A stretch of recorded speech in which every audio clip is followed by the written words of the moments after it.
Oramos. Señor, Dios Padre eterno y poderoso, Creador de los cielos y de la tierra, omnipotente y omnisciente, a ti te alabamos y te bendecimos en esta hermosa mañana.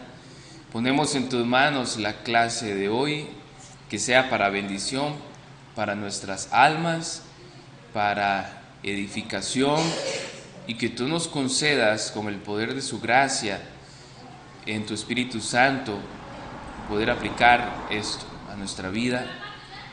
Gracias te damos por tu Hijo Jesucristo, que en un día como hoy resucitó entre los muertos. Gracias por mis hermanos que están acá. Oramos por nuestro hermano Olger y Nicolás. Tú les guardes y les concedas bienestar. Igualmente oramos por nuestra hermana Giselle, que tú de igual manera le concedas a ella, Señor, una mejor salud. Y oramos por si vienen hermanos en camino, que tú apresures sus pasos y no se pierdan de la bendición. Te damos la gloria y la honra en el nombre de Cristo Jesús. Amén. Bien, pueden tomar asiento.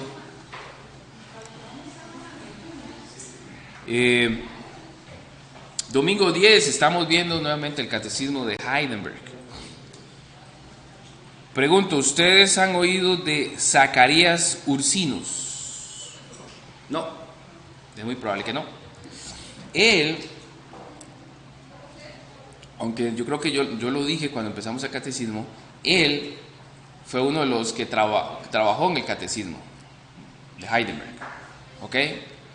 Él tiene un comentario del catecismo. Yo no lo sabía.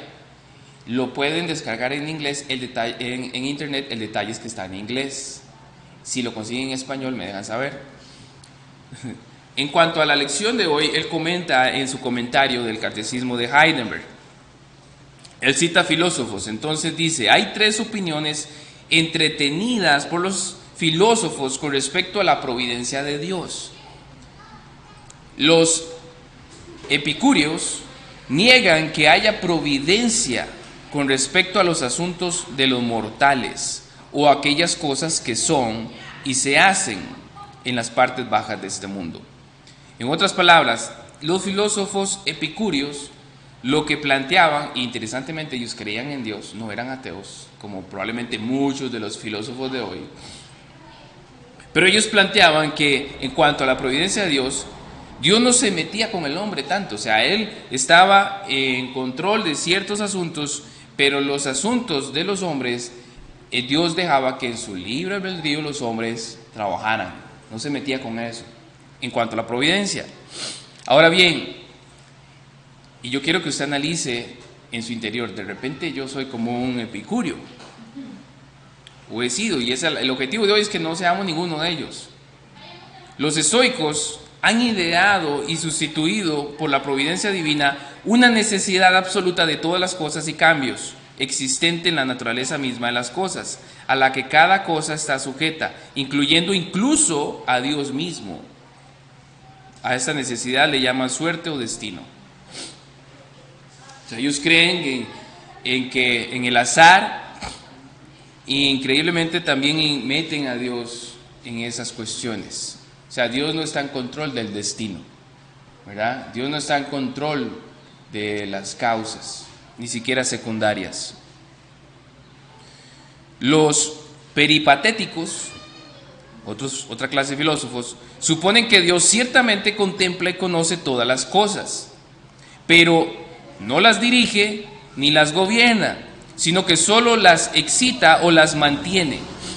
Movimientos celestiales, a través de ellos, Dios envía movimientos celestiales por medio de la influencia o algún poder o virtud en las partes inferiores de la naturaleza, mientras que las operaciones y los movimientos tan excitados dependen enteramente de la materia y la voluntad del hombre. De manera que esto, los peripatéticos, parecido en los epicúreos, es su pensamiento. Sin embargo, ellos sí dicen que Dios no está en control de las cosas, no está dirigiendo nada, ¿verdad? Hermanos, ¿cierto o no? Muchas veces hay cristianos que en cuanto a la providencia y el gobierno de Dios aún no han comprendido que Dios está en control de todas las cosas. Y uno lo escucha muchas veces cuando oran. Señor, toma el control de esta situación. Si Dios no está en control, entonces no es Dios. Punto. Entonces no somos eficientes ni eficaces en nuestras oraciones y por falta de nuestro entendimiento de quién es el Dios de la Biblia. Dios es Dios que está en control. Él gobierna todas las cosas. A Él no se le escapa nada. ¿A quién lo molestó un mosquito anoche? Dios estaba en control. Hasta ese mosquito que no te dejaba ni dormir. ¿Verdad? O sea, de todas las cosas, ahorita lo vamos a repasar o a refrescar. Estamos estudiando, recuerden, el credo de los apóstoles y aún estamos en el primer artículo, ¿verdad? ¿Qué es lo que dice el primer artículo? Creo en Dios Padre Todopoderoso, Creador del cielo y de la tierra. La lección de hoy es, ¿qué utilidad tiene para nuestra vida la providencia de Dios? ¿Ok? Ese es el título de la lección de hoy. ¿Qué utilidad tiene conocer, aprender de la providencia de Dios para mi vida? Y la primera pregunta es, ¿qué es entonces la providencia de Dios? Ahora, ¿por qué estamos hablando de la providencia de Dios? ¿Y qué tiene que ver la providencia de Dios con el hecho o con este primer artículo que dice, creo en Dios Padre Todopoderoso, Creador del cielo y de la tierra? Si está hablando de la creación. Bueno, tiene que ver mucho. Si usted medita en este artículo, la providencia de Dios está implícita en las palabras Padre, Creador y Dios Todopoderoso. Hoy hace 8 hablamos de la creación ex nihilo. Algunos dicen ex nihilo o ex nihilo. Creo que ambas pronunciaciones están bien, ex nihilo. ¿Alguien recuerda qué era la creación ex nihilo? De los que estuvimos hoy hace 8. ¿Sí? ¿No? Es fácil, que Dios creó todo de la nada. Esa es la doctrina de la creación ex nihilo. Dios creó todo de la nada con el poder de su palabra. Y creemos entonces que Dios es el creador de todas las cosas, ¿cierto? Como Dios es creador de todas las cosas, Él las sustenta. Dios las sustenta. Por lo tanto, está implícita la providencia de Dios en este primer artículo. Creo en Dios Padre Todopoderoso, Creador de los cielos y la tierra. Si cuando decimos que Dios es creador de todas las cosas y no tenemos presente que eso implica o significa que Él es quien sustenta su creación, entonces no estamos comprendiendo realmente la importancia de creer que Dios lo ha creado todo, de la nada, con el poder de su palabra. ¿Me explico? Cuando decimos otra vez, creo en Dios Todopoderoso, Creador de los cielos y de la tierra, y yo me quedo ahí, me estoy olvidando de lo más importante. La persona que no es cristiana, y aún algunos cristianos, por supuesto dicen, no, Dios creó todas las cosas, pero hasta ahí lo dejan y se dan vuelta. Y ya, dejaron de meditar en eso. No es así. Por dar un ejemplo, usted compra una computadora, pero esa computadora resulta que, voy a dar un ejemplo, el hermano Diego es ingeniero en sistemas casi que de la NASA, ¿verdad? Y Diego diseñó una computadora bellísima y la dona a la iglesia. Nos da el manual y todo. Pero Diego dice, aquí está, bellísimo esto, vean todo lo que voy a hacer. La hermana queda sentadita porque la computadora va a hacer todo. Pero Diego no se va y nos deja así. Diego dice, aquí voy a estar yo para darle mantenimiento, yo voy a estar velando para que todos los componentes funcionen y voy a estar, buenos días, voy a estar conectado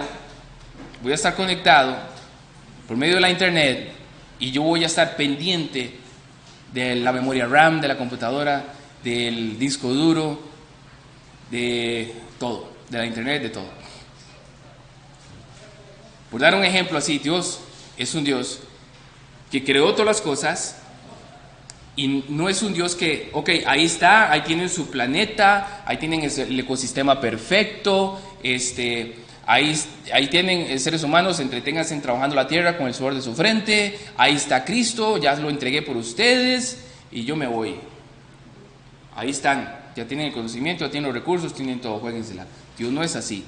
Pero a veces cristianos y no cristianos que creen en Dios, cuando creen que Dios creó los cielos y la tierra, piensan así, que Dios está allá lejos entonces. Y vamos a ver que no. Vayan conmigo a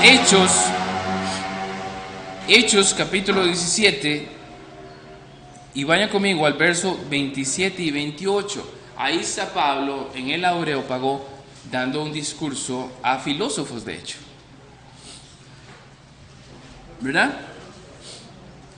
Y recuerden que Pablo empieza a decir y se agarra de un monumento que tenían ahí al Dios no conocido. Entonces Pablo elocuentemente toma esa figura para desarrollar su discurso, su predicación. Y en el verso 27 y 28 lo tenemos, ¿sí? Ok.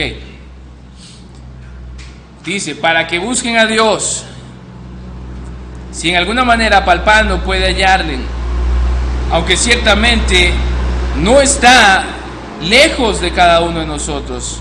Nota el 28, porque en Él vivimos y nos movemos y somos, como algunos de vuestros propios poetas también han dicho, porque linaje suyo somos. Note que el verso 28 dice, en Él vivimos, nos movemos y somos. O sea, sin Dios no somos, no nos movemos y no vivimos. Punto. ¿Por qué Dios entonces permite que hoy usted se haya movido, usted viva y usted sea? Bueno, por lo que dice el verso 27, para que puedan hallarle. Es lo que Pablo está diciendo ahí. Si ustedes están vivos es por Él, si pueden moverse es por Él, si ustedes respiran y son, es por Él. Y Él quiere que le puedan hallar. Entonces, si decimos que Dios es creador y no entendemos en su providencia, entonces quiere decir que no comprendemos lo que implica que Dios es creador. Dios creó todas las cosas y Él está ahí. ¿Qué hizo Dios cuando creó el Edén? ¿Se fue? Bienvenido, hermano.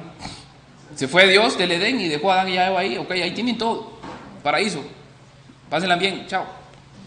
¿No, verdad? Dios se quedó con ellos. Dios se quedó. ¿Creó Dios las cosas entonces porque necesitaba compañía? No. Dios creó todas las cosas no por necesidad, sino que, como dice la Confesión de Fe de 1689 en el párrafo 2, se las refresco, dice, teniendo Dios en sí mismo y por sí mismo toda vida, gloria, bondad y bienaventuranza, es todo suficiente en sí mismo y respecto a sí mismo, no teniendo necesidad de ninguna de las criaturas que ha hecho, ni derivando ninguna gloria de ellas, sino que solamente manifiesta su propia gloria en ellas, por ellas, hacia ellas y sobre ellas. Él es la única fuente de todo ser, de quien, por quien y para quien son todas las cosas, teniendo sobre todas las criaturas el más soberano dominio para hacer mediante ellas, para ellas, sobre ellas, todo lo que le agrade. Entonces Dios no hizo las cosas por necesidad de la criatura. Perdón, Dios no tiene necesidad de la criatura. Dios es suficiente entonces en sí mismo. La criatura, por otro lado, sí tiene necesidad de Él. Sin Él no existe. Sin Él se desvanece. Sin Él se marchita. Sin Él muere. Él es la vida. Volvemos a preguntarnos, ¿creó Dios entonces y abandonó su creación a su suerte? Claro que no. Dios no creó y se fue, sino que Dios creó y se quedó porque quiere tener comunión con su creación y con la criatura. ¿verdad? Lo primero que empezamos a ver, Dios crea a Adán y a Eva y vemos a Dios paseándose en el huerto con su espíritu y teniendo comunión con ellos. Ahora Dios domina todas las cosas, Él tiene dominio de todas las cosas, aún de lo que acontece a nivel político. Vayan conmigo ahora a Jeremías 27, por favor.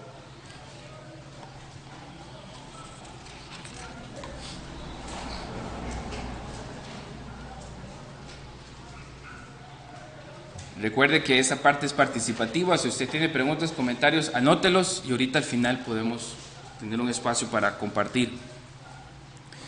Vaya conmigo por favor al verso 4, Jeremías 27, y vamos a leer del 4 al 7. Dice Jeremías 27, del 4 al 7: y les mandarás que digan a sus señores: así ha dicho Jehová de los ejércitos, Dios de Israel, así habéis de decir a vuestros señores: yo hice la tierra, el hombre y las bestias que están sobre la faz de la tierra, con mi gran poder y con mi brazo extendido la di a quien yo quise. Ahora bien, he puesto todas estas tierras en mano de Nabucodonosor, rey de Babilonia, mi siervo, y aún las bestias del campo le he dado para que le sirvan. Y todas las naciones le servirán a él, a su hijo, al hijo de su hijo, hasta que venga también el tiempo de su misma tierra y la reduzcan a servidumbre muchas naciones y grandes reyes. ¿Qué nos enseña, mis hermanos, este texto? Lo primero que yo vea es algo implícito que está ahí, ¿sí? Yo sé que ya todos compramos el diario, ¿verdad? Entonces no prestemos al que va ahí vendiendo frutas, no prestemos atención a él. Dice, ese texto enseña entonces nuevamente que Dios es dueño y creador de todas las cosas. El texto enseña que Dios tiene intimidad con la criatura. Vea algo implícito ahí. ¿A quién está hablando Dios? Para que diga, para que dé ese mensaje. A Jeremías. Dios está teniendo comunión con la criatura. Dios le está diciendo a Jeremías que dé el mensaje. Ese texto enseña entonces también que Dios gobierna su creación por su divina providencia. Dios dice: yo, todo es mío, la tierra, el hombre, las bestias, todo es mío. Y está diciendo ahí: yo se lo doy a quien yo quiera, y se lo voy a dar a Nabucodonosor. ¿Y qué es el adjetivo que le da a Nabucodonosor? En el verso 6. ¿Quién es Nabucodonosor para Dios? Ajá. Mi siervo. Eso. ¿Y qué entendemos cuando la Biblia habla de siervos? Esclavos. O sea, él está sujeto a mí. Él es mío. Obviamente Nabucodonosor no iba a reclamar nada, ¿verdad? Todo se lo estaba dando a Nabucodonosor, Dios, soberanamente. Y note todo. ¿Y sabe qué dice ahí? Va a venir el tiempo en que se lo quito todo.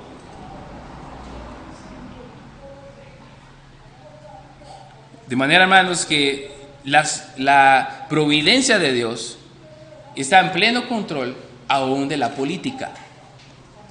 Aún en la política. El Antiguo Testamento, la Biblia, está llena de política. Tenemos el presidente que tenemos porque Dios nos lo dio. Punto. Putin está atacando a aquel país. Es Dios usando a Putin para traer juicio. Dios está en control de todas las cosas. Nada de lo que ha sido creado puede existir o ser sin Él. Sustento y preservación de Dios. ¿Tú respiras hoy? ¿Quién te lo permite? Dios. Él es quien te preserva y punto. Aquí, hermanos, una pequeña aplicación. Pero yo no sé usted, pero yo no sé mucho de política, no entiendo mucho, pero me gusta estar informado. Y cuando uno se informa bien, no de lo que usted enciende en la tele, no de eso, se informa bien, de gente que cuestiona, que critica sabiamente, con fundamento político, jurídico y todo eso. Hermanos, es preocupante. Usted se informa y usted dice, pero ¿a dónde va a acabar esto? Y usted se empieza a llenar de cierto estrés o ansiedad porque no sabe, entre comillas, lo que le espera a Costa Rica, según los pronósticos del hombre.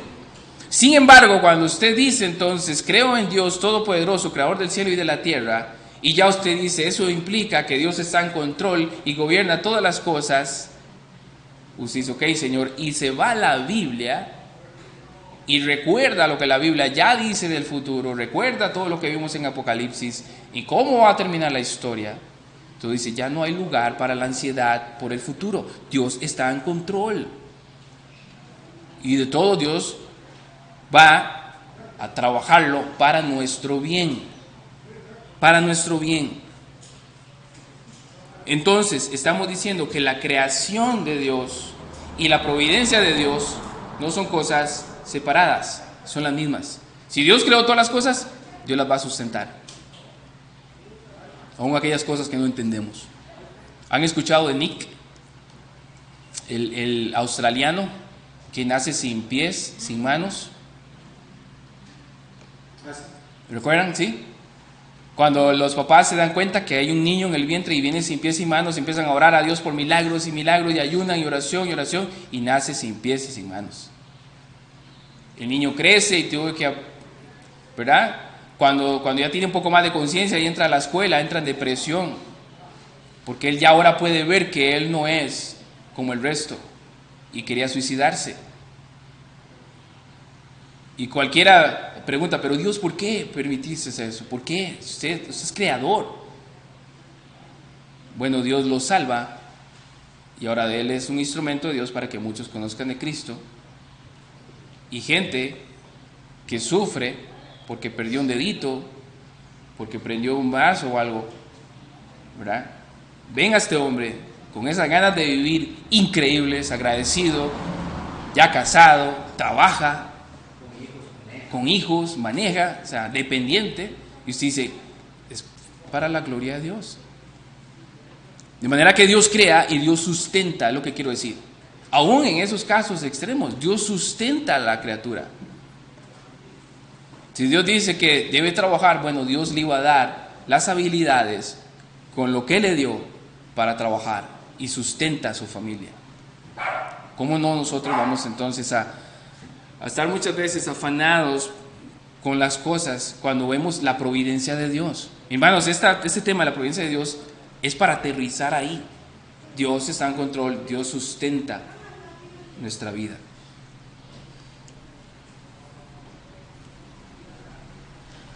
Ok, entonces, ¿qué es la providencia de Dios? Ya, leamos la respuesta. Es el poder de Dios omnipotente y presente en todo lugar, por el cual sustenta y gobierna el cielo y la tierra.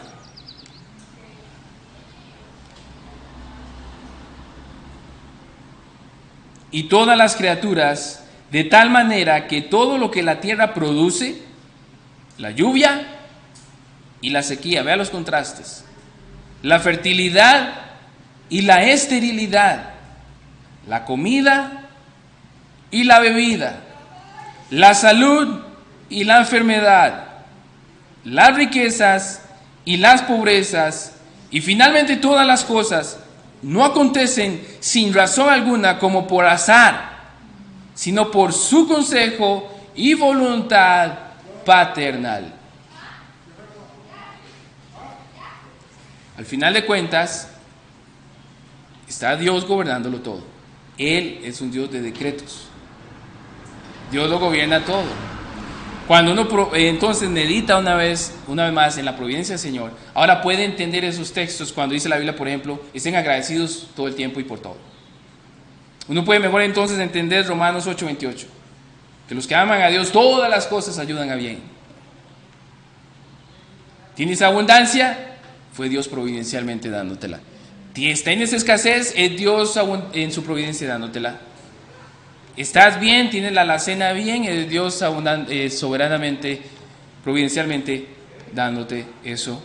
¿Estás con salud? Es Dios providencialmente dándote salud. ¿Estás enfermo? Es Dios providencialmente dándote o permitiendo esa enfermedad en tu vida. Cuando entendemos entonces la providencia de Dios, no hay campo para una depresión. Ya no hay. Una vez estábamos en la iglesia donde yo pertenecía y orábamos por una hermana que había sido mamá recientemente y estaba en la dicha depresión postparto. Estábamos orando por ella. Somos humanos y eso nos puede dar. Pero nunca se me olvida que yo decía, yo no comprendía, tal vez irrespetuosamente lo dije, no lo sé, pero yo dije, debería estar en un gozo posparto. El niño estaba bien, ¿cómo va a estar en una depresión posparto? Si entendemos la providencia de Dios, sea cual sea el resultado del parto, debemos estar en un gozo posparto. Sin embargo, es el detalle de no meditar en la providencia de Dios lo que va a hacer que usted, con la actitud que usted vea la vida. Tienes en cuenta que Dios está en control de todas las cosas, que si algo pasó fue por la providencia de Dios. Amén. Yo tuve un tremendo choque el otro día y gloria a Dios por su misericordia, que puedo decir, gracias a Dios tuve un choque, gracias a Dios, y gracias a Dios estábamos bien. Alguien me decía, mire, pero se golpeó un montón la espalda. Sí, gracias a Dios. Hermano, ya podemos decir gracias a Dios.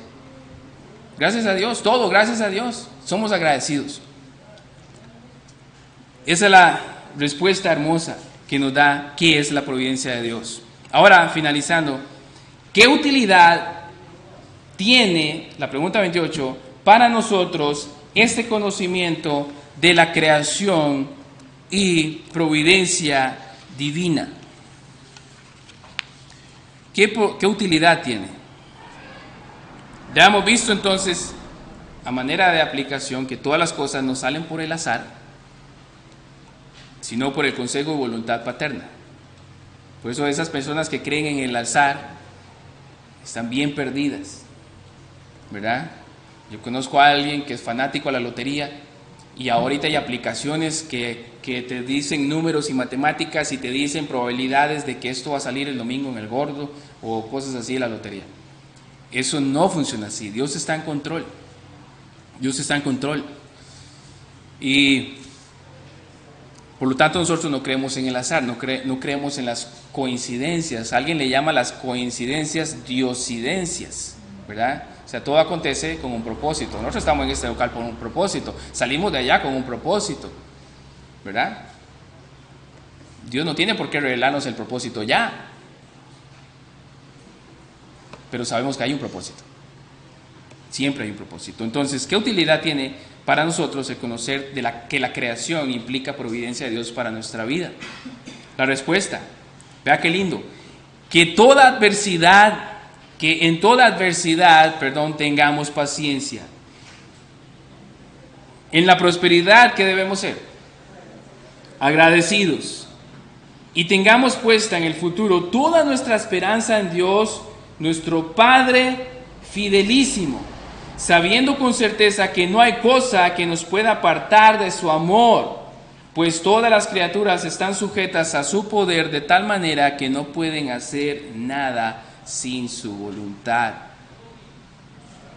Por eso cuando oramos, Señor, haz tu voluntad.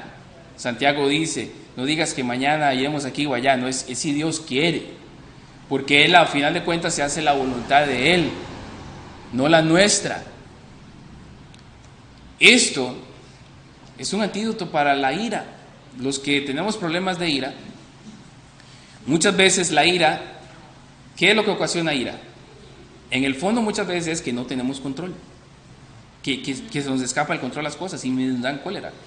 Un ejemplo común a los que manejamos: usted va con tiempo, madrugó su trabajo, ¿verdad? Digamos que el jefe te dijo, si usted viene tarde, una vez más, sepa que su trabajo va a estar ya en riesgo. ¿Te va tranquilo? Va en un carril de una vía y al frente se le metió un carro, usted frenó, ese carro va sin riteve, va echando humo, va a 2 kilómetros por hora, usted tiene un solo en la vía y para acá presa, no puede hacer nada. ¿Está en su control eso, no? Usted tenía planeado algo aquí, que allá hubo un accidente, un evento. Muchas veces eso nos coloca con ira. Uno desea agarrar el pito y ¿verdad? Eso es un evento un escenario muy común. Hay gente que en escenarios así se bajan, pelean y han habido hasta muertes. Bueno, Dios está en control. Dios sabe por qué ese carrito se metió ahí. Dios sabe por qué de algo me está librando, de algo me está ayudando. Al final de cuentas te despidieron, Dios está en control. Viene otra forma en la cual Dios me va a sustentar. ¿Ya? Ahora, siendo específicos en la respuesta, dice que toda adversidad tiene, o tengamos que, la providencia de Dios dice que en la adversidad debemos tener algo, y ese algo que es paciencia. Bíblicamente, paciencia es más que sacar una cita con la caja del Seguro Social. Es más que ir a la cita, que fue citado a las 9 y que usted tenga una fila que te van asistiendo, no sé. Más iba a emergencias, ¿verdad? Muchas veces nosotros hemos ido a emergencias, entramos a las 6 de la tarde y un día salimos a las 4 de la mañana. Paciencia es más que eso.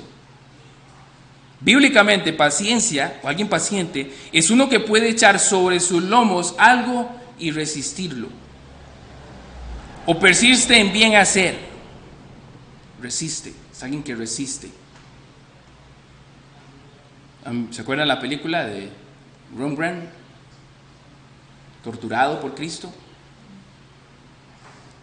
Adversidad, 100%, en la cárcel por causa de Jesús. Latigazos, ¿se acuerdan? Lo ponían de espalda con los pies a esta altura de 90 grados y el verdugo le daba y le daba por los pies hasta que podía verse el hueso de sus pies. Él supo en la adversidad resistir. ¿Qué dice Mateo 10? Vayamos rápido para ir ya terminando. En Mateo 10, y tiene que ver muchísimo con la providencia de este asunto y la paciencia, leemos del 16 en adelante. He aquí, yo os envío como ovejas en medio de lobos. Sed pues prudentes como serpientes, sencillos como palomas. Guardaos de los hombres, porque os entregarán a los concilios y en sus sinagogas os azotarán. Y aún ante gobernadores y reyes seréis llevados por causa de mí, por testimonio a ellos y a los gentiles. Jesús está prometiendo adversidad, ¿verdad? No promete riquezas, abundancia y gloria aquí en la tierra y usted va a ser bendecido. Jesús le está diciendo a los apóstoles, ustedes van a encontrar adversidad. 19. Mas cuando os entreguen, no os preocupéis por cómo o qué hablaréis, porque en aquella hora os será dado lo que habéis de hablar, providencia. 20. Porque no sois vosotros los que habláis, sino el Espíritu de vuestro Padre que habla en vosotros, providencia. El hermano entregará a la muerte al hermano, y el padre al hijo, y los hijos se levantarán contra los padres, y los harán morir, providencia. Y seréis aborrecidos de todos por causa de mi nombre, mas el que persevera hasta el fin, ese será salvo, providencia, paciencia. Cuando os persigan esta ciudad, huid a otra, porque de cierto os digo que no acabaréis de recorrer todas las ciudades de Israel hasta que venga el Hijo del Hombre. Providencia. El discípulo no es más que su maestro, ni el siervo más que su señor. Bástale al discípulo ser como maestro y al siervo como su señor. Si al padre de familia llaman Belcebú, cuánto más a los de su casa. Ahora ve al 26. Así que no los temáis por nada, porque nada hay encubierto que no haya sido manifestado ni oculto que haya de saberse. Todo lo que os digo en las tinieblas, decidlo a la luz, y lo que oís al oído, proclamadlo en las azoteas. No temáis a los que matan el cuerpo, mas el alma no puede matar, porque más bien, temed más bien a aquel que puede destruir el alma y el cuerpo en el infierno.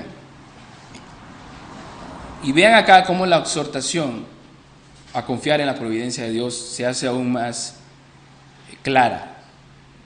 Dios aquí en este punto ya les ha prometido, los van a perseguir, van a ser llevados, arrastrados a las cárceles, ¿verdad? O sea, la van a pasar mal, pero vea el 29, el 28, el 29, sí, perdón. No se venden 2 pajarillos por un cuarto, con todo ni uno de ellos cae a tierra sin vuestro Padre. Pues aún vuestros cabellos están todos contados, así que no temáis, más valéis vosotros que muchos pajarillos. Dios le está diciendo ahí, ustedes confíen en mí, yo voy a proveer. Yo voy a proveerles. Es necesario que prediquen, que sufran por causa de mí. Yo voy a proveer. Y dice el 32, cualquier pues que me confiese delante de los hombres, yo también lo confesaré delante de mi Padre que está en los cielos, y cualquiera que me niegue delante de los hombres, yo también le negaré delante de mi Padre que está en los cielos. Dios, en su palabra, nos advierte que Él iba a estar con nosotros en la adversidad. Nos dice, tengan paciencia, soportenla, va a venir, pero yo tengo cuidado a los pajaritos, tengo cuidado a ustedes. Yo sustento a los pajaritos, voy a sostenerlos a ustedes.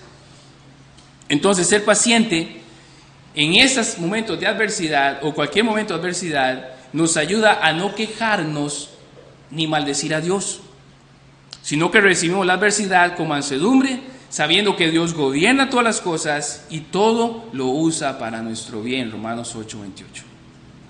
Entonces, meditar en la providencia de Dios nos guarda de no pecar contra Él mientras esperamos en medio de la adversidad. Por eso nos ayuda en la adversidad, y eso es paciencia. O sea, la adversidad, los problemas por causa del reino de Dios, individualmente que lo estemos pasando o como iglesia, Dios quiere que entendamos que es providencia de Dios. Es providencia de Dios al final de todo, ¿verdad? Yo sé que todos hemos tenido eventos personales donde Dios dice, ok, tengan paciencia, yo estoy en control. Y como iglesia también. Y ha sido providencia de Dios. Es providencia de Dios para nuestro bien. Todo obra para bien, todo es todo. Al final de cuentas, aquellos asuntos de bendición, las glorias de la iglesia, las luchas, las batallas y aquellos momentos tristes y dolorosos y difíciles, detrás de todo está Dios, gobernándolo.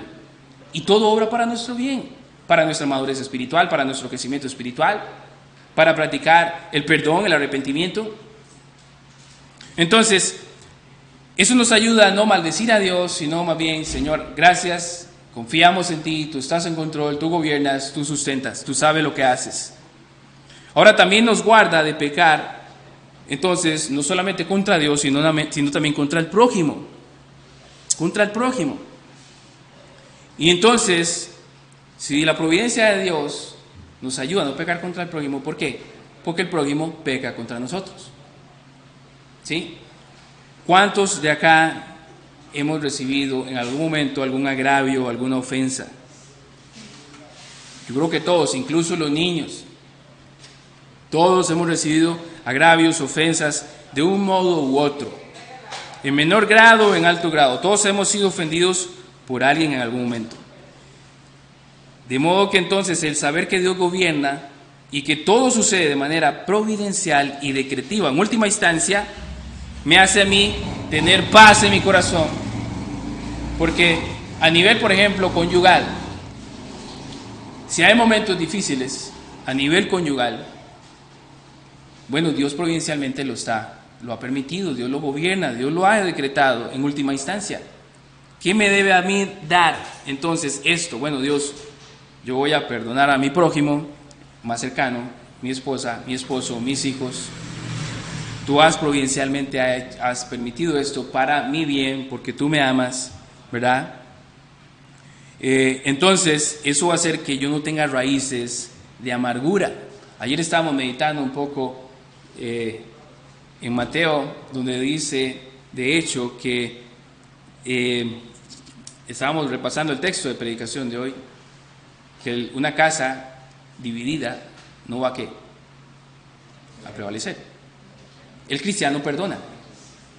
Cuando no hay perdón, cuando no hay perdón en el corazón, entonces hay división. Y esa división, hay separación. Entonces un matrimonio donde no hay perdón, va a haber separación. Y lo igual entonces en nuestra vida cotidiana. El que no perdona está amargado, el que no perdona está ahí, resentido. El diablo le está quitando ese gozo. Entonces, cuando yo medito en la providencia del Señor, yo debo entonces rápidamente perdonar, deshacerme de aquello que esté en mi corazón y me esté dando amargura. ¿Por qué? Porque al final de cuentas todo coopera para mi bien espiritual. Por lo tanto, entonces, si hay amargura, si hay resentimientos en tu corazón y tú llevas ya tiempo en el cristianismo, permítame decirle que con todo amor y cariño necesitas meditar más en la providencia de Dios. Tener paz. Dios está en control, Dios lo gobierna todo. Y si sigues de terco en esa actitud, es probablemente porque todavía sos un niño espiritual y necesitas madurar más. Alguien dijo algo como esto: cuando somos maltratados por los hombres, olvidemos su maldad, ya que de no hacerlo entonces intensificaría la ira contra ellos y seríamos tentados a la venganza. Acordémonos de elevarnos hasta el cielo y tener la certeza de lo que nuestros enemigos nos hacen es con el permiso e incluso con las órdenes de Dios. El que escribió algo así fue el hermano Juan Calvino, quien fue muy perseguido, quien incluso se le murió un hijo. Y su consuelo es que Dios está en control. Y Dios está en control. Dios dio, Dios se lo llevó. En ofensas personales, medita en la providencia de Dios. Perdona cuando no te hayan pedido incluso perdón, pero perdona. ¿Sabe que a nivel de iglesia, si hay ofensas personales, si alguien te ofende y usted perdona, muchas veces no hay que ni ir al paso de Mateo 18. Por eso es tan importante esto en nivel conyugal. Perdona, porque Dios lo ha provisto todo. En la prosperidad entonces seamos agradecidos. Dios nos ayude a practicar el agradecimiento. Dios nos provea, nos prospere. Amén. Y tengamos puesta en el futuro entonces toda nuestra esperanza. Dios es nuestro Padre fidelísimo. Hermano, la providencia de Dios es la cura para la ansiedad. Todos en algún momento tenemos ansiedad, todos en algún momento tenemos estrés. Todos. Nadie se salva de la ansiedad o del estrés, todos. Pero la providencia de Dios es la cura para eso. Por eso ningún psicólogo tiene la cura para eso. Ninguno. A menos que meditemos en esta gran verdad.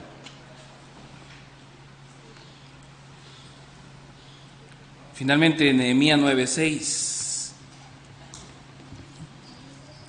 Leámoslo ya para terminar. Si alguien tiene algún comentario puede hacerlo.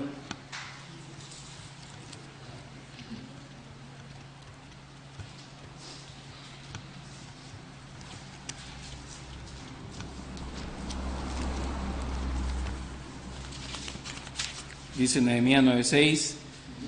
Nehemías 9:6. Tú solo eres Jehová. Tú hiciste los cielos y los cielos de los cielos con todo su ejército, y la tierra y todo lo que está en ella, los mares y todo lo que hay en ellos, y tú vivificas todas las cosas, y los ejércitos de los cielos te adoran. Dios ha hecho todas las cosas. Fuera de este cielo ha hecho todo el universo con sus estrellas, planetas, galaxias, vías lácteas, y dentro, acá en esta esfera, ha hecho todo. Y una palabra importante es vivificar, que significa Él preserva, Él conserva, Él mantiene con vida todas las cosas. Nuevamente, herejías que se levantan en contra de la providencia de Dios, lo que repasamos hoy, hace 8, el panteísmo, eso de la nueva era, que atribuyen a la creación atributos de Dios, ¿verdad? Le oran a la madre naturaleza. Hoy se aumenta la idolatría con la naturaleza, ¿verdad? Todo ese pensamiento verde y el planeta Tierra y toda la mentira de que el planeta está sobrepoblado, es una mentira también según los científicos. Famoso cambio climático. Un científico ganador del premio Nobel, que lo echaron de la ONU, tenía, porque lo quitan de la internet, ya no está, un video de 1 hora, yo me lo tiré, donde él explica, no entiendo mucho, pero lo explica científicamente, que no hay cambio climático. No hay, él saca todos los... Ya viene que hicieron con el video, lo quitaron de la internet, porque nos quieren manipular, porque hay una adoración a la creación y no a Dios, que está en control de todas las cosas y lo gobierna todo y controla la lluvia y la sequía, el verano, el invierno, la primavera y todo. Mis hermanos, esto es bellísimo. Qué lecciones más lindas. Reflexionemos más en la providencia de Dios, porque nos va a ayudar muchísimo a vivir vidas en paz, gozosas, libres de perdón, libres de amargura, creciendo espiritualmente y contentos en toda circunstancia. Comentarios, hermano pastor, hermano luego Andrés. Me parece que la iglesia, y cuando me refiero a la iglesia no me refiero a la Ya se acabó el tiempo. a la iglesia en general, cristiana en todo el mundo, debiera de aprender y meditar en esta doctrina bíblica para poder confiar en Dios, descansar en Dios. Pero como no se conoce, como no se predica, como no se enseña, tenemos más bien a la iglesia cristiana, en lugar de confiar y dar gloria y gracias a Dios por todo lo que nos acontece, bueno o malo. La iglesia más bien ahora, en lugar de confiar en Dios, está hablando con el diablo. Y le han enseñado a la iglesia a atar, a desatar, a decretar, dándole órdenes a Dios y peleándose con el diablo, porque no han entendido que todo lo que acontece, Dios así lo ha provisto para nuestro bien. Entonces, si no conocemos esto, en lugar de dar gracias a Dios y estar agradecidos siempre por todo lo que nos acontece, aun cuando no lo entendamos, nos lleva más bien entonces por las falsas doctrinas y falsos maestros a estar hablando con el diablo, atándolo, echándolo fuera, etcétera, cosas que la Biblia no manda, no enseña, y al mismo tiempo dándole órdenes a Dios. Señor, yo declaro tal cosa, ¿verdad? O sea, si no entendemos esto, nos vamos a desviar de ser agradecidos con Dios y de saber que Dios controla absolutamente. Amén. Hermano Andrés. Es una doctrina que prácticamente es como la sustancia de Dios. En realidad, su consecuencia trae admiración, dependencia, unión y sobre todo conciencia de su poder. Y si realmente la entendemos, nos conlleva a ser pacientes, a aumentar nuestra fe y sobre todo esperanza, que es lo que nos lleva a su reino. Amén. ¿Comentario más? ¿No?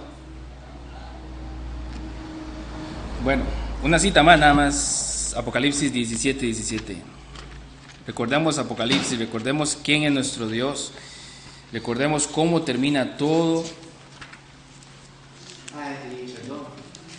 Y a eso uno entiende, si realmente vive esto, uno entiende las palabras de Pablo, que decía, bástate en mi gracia.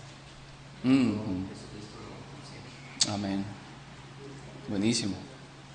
Y aprovechando, uniéndolo con el comentario del hermano pastor, Pablo no oró a Satanás, largo de mí, Satanás, ya no me molestes con ese aguijón en la carne, no. Pablo oraba a Dios para que Dios quitara a ese mensajero. Y Dios le dijo, no, a hacerle basta mi gracia. Buenísimo ese ejemplo, hermano, gracias.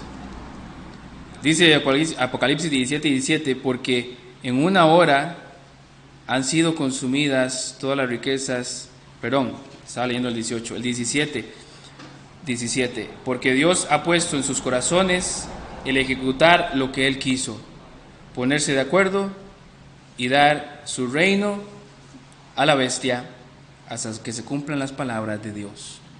Dios está en control, aún de aquello que acontece malo. Cuando Dios le dio el reino a Nabucodonosor, ¿eran buenas noticias para los judíos eso? No. Y en Apocalipsis vemos que esa gran Babilonia, que es la bestia, gobernada por el falso profeta y el anticristo, Dios está en control de todo lo que ellos están haciendo y van a hacer. De manera que toda la iglesia, bueno, Señor, tú estás en control. Por más oscuro que pinte el futuro, políticamente hablando, tú estás en control y tú proveerás todo lo que necesitemos para nuestro bien y crecimiento espiritual. Amén. Padre Santo, te damos gloria, honra a ti, oh Señor. Tú eres bueno, santo, maravilloso. Concédenos que esta meditación, esta clase de teología que hemos recibido en cuanto a tu persona, que tú no creaste todas las cosas, diste media vuelta y te fuiste. No, tú estás sustentándolo, gobernándolo y en control absoluto de todas las cosas.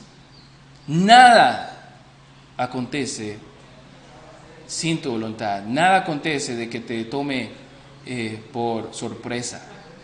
Al contrario, tú en última instancia gobiernas todas las cosas.